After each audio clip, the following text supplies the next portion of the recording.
কোরবানির মাংস দেখে প্লেট পাহাড় বানালেন, ভালো কথা, কিন্তু মনে রাখবেন আপনার শরীর কিন্তু পর্যটক না যে পাহাড় দেখলেই খুশি হবে। লাল মাংস পুষ্টিকর, এতে সন্দেহ নেই, কিন্তু সবার শরীর এক না। ডায়াবেটিস, উচ্চ রক্তচাপ, হার্ট বা কিডনি রোগ থাকলে ঈদের দিন একটু বেশি খেলে কি হবে, এই ডায়লগটা একটু বিপজ্জনক, কারণ এই একটু অনেক সময় রিপোর্টে বড় হয়ে আসে। ডায়াবেটিস রোগীদের জন্য মাংস সরাসরি সুগার বাড়ায় না, কিন্তু বেশি তেল চর্বি ওজন বাড়াতে পারে, আর ওজন বাড়লে ইনসুলিনও একটু অভিমান করতে পারে। তাই 50 থেকে 75 গ্রামের মধ্যে থাকুন, চর্বিহীন অংশ নিন। কলিজা, মগজ, পায়া, ভুঁড়ি দেখবেন, কিন্তু ভালো বেশি প্লেটে তুলবেন না। প্রেশার রোগীদের জন্য আসল নাটক করে লবণ, ঝোল আর সস। ঝোলে থাকে লবণ আর গলিত চর্বি, মানে মুখে স্বাদ, শরীরে চাপ। তাই 40 থেকে 50 গ্রামের বেশি নয়। কম লবণ, কম তেল আর পাশে সালাদ রাখুন।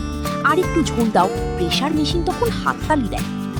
হার্টের রোগীর জন্য চর্বি কোনো রোম্যান্টিক বিষয় না, খেলে 30 থেকে 50 গ্রাম, তাও মাঝে মাঝে। কলিজা, মগজ, পায়া স্মৃতিতে রাখুন, প্লেটে না। আর কিডনি রোগী হলে বেশি প্রোটিন কিডনির উপর চাপ ফেলতে পারে, তাই ডাক্তারের অনুমতি ছাড়া লাল মাংসে অভিযান চালাবেন না। শেষ কথা, মাংস খাবেন, কিন্তু বিপদ ডাকবেন না।